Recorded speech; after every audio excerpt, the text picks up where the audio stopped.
তো হ্যালো বন্ধুরা, ক্যাসে ক্যাতে তোমাদের সবাইকে স্বাগত। চলে এসেছি আমি কৃষ্ণা আজকে আবারও একটা নতুন ধরনের ভিডিও নিয়ে। তো চলো শুরু করা যাক আজকের ভিডিও। এর আগের দিন এই হাঁসের যে জুয়েলারিটা বানিয়েছিলাম সেটার কালার করে তোমাদের দেখানো হয়নি, তো ভাবলাম চলো আজকে তোমাদের সামনে কালারটা করেই দেখাই। তোমরা সবাই জানো ক্লের কাজ করার পরে আমি সবার প্রথমে কিন্তু হোয়াইট কালার দিয়ে সম্পূর্ণটা কভার করে ফেলি। তারপরে হোয়াইট কালারটা সম্পূর্ণভাবে শুকিয়ে যাওয়ার পরে এই যে দেখো আমি কিন্তু এখানে অ্যাশ কালারটা অ্যাপ্লাই করছি। অ্যাশ কালারটাকে খুবই হালকা করে আমি দিচ্ছি, কারণ এর ওপর একটা শেড হবে ব্ল্যাক কালারের। আমি এখানে মোটা তুলি ইউজ করছি, যারা বিগিনার আছো তারা কিন্তু এখানে সরু তুলি দিয়ে অ্যাপ্লাই করো, না হলে হাঁসের গায়ে কিন্তু রঙটা লেগে যাবে। তো খুবই সাবধানে কিন্তু কাজটা করতে হবে। এবার দেখো একদম সাইড থেকে আমি ব্ল্যাক কালার লাগানো স্টার্ট করেছি। এই যে ব্ল্যাক কালারটা আমি একদম অল্প একটু নিয়েছি, বর্ডার ঘেঁষে কালারটাকে করছি এবং ধীরে ধীরে যখন রঙটা আমার পাতলা হয়ে আসবে তখন সেটাকে হালকা করে তুলি দিয়ে অ্যাশ কালারের সঙ্গে কিন্তু আমি মিশিয়ে দিচ্ছি। একটু ফলো করো, অনেকেই এই শেডিংটা করতে পারো না, তাদেরকে বলবো যে তোমরা যখনই শেড করবে, ধরো যতটা তোমরা কালার করবে মনে করছো তার জন্য যতটা রং নেওয়া দরকার তার থেকে হাফ পরিমাণে কিন্তু রংটা নিতে হবে। তবে গিয়ে শেষের দিকে যখন তোমার তুলিতে কালারটা কমে আসবে এবং আগের যে বেসের যে কালারটা আছে সেটার সঙ্গেই কিন্তু শেডিংটা বেশ ভালোভাবে মিশে যাবে। এইভাবেই আমরা সাধারণত শেড করে থাকি, কিন্তু অনেকেই যারা নতুন আছো তাদের শেডটা ভালো করে মেশে না, একই রকম মনে হয় যে দুটো পার্টে ভাগ হয়ে রয়েছে। সেই জিনিসটা আস্তে আস্তে করতে করতে তোমাদের কিন্তু অভ্যাস হয়ে যাবে।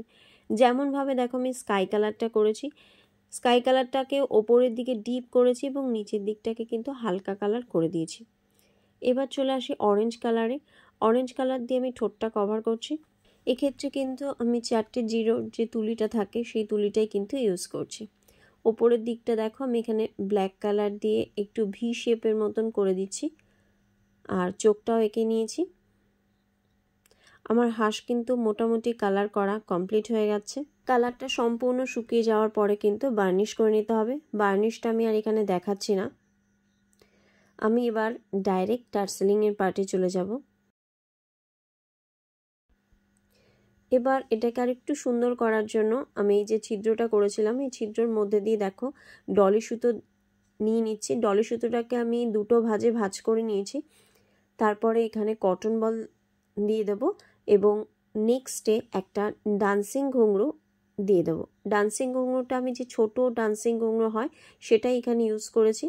এবার দেখো এই কটন বলের মধ্যে দিয়ে আবার আমি সুতোটাকে পাস করিয়ে দিচ্ছি। পাস করিয়ে দিয়ে ছিদ্রটার মধ্যে দিয়ে আমি বের করে নেব, যাতে করে এটা আস্তে আস্তে টাইট হয়ে যায়, সেইভাবে করব। তোমরা চাইলে এইটাকে আরও অন্যরকমভাবেও কিন্তু ডিজাইন করতে পারো।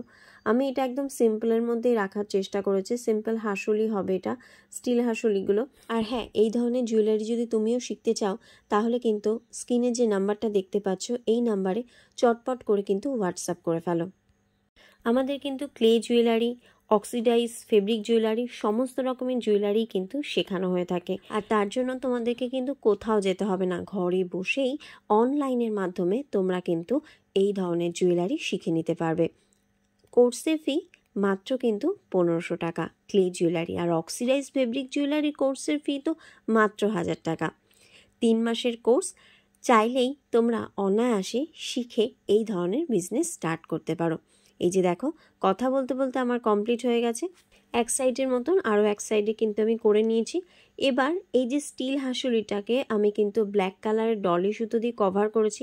এটা এর আগেও দেখিয়েছিলাম, তো এই জন্য আর এইবার রিপিট করে দেখাচ্ছি না, অলরেডি তোমরা করতে পারবে।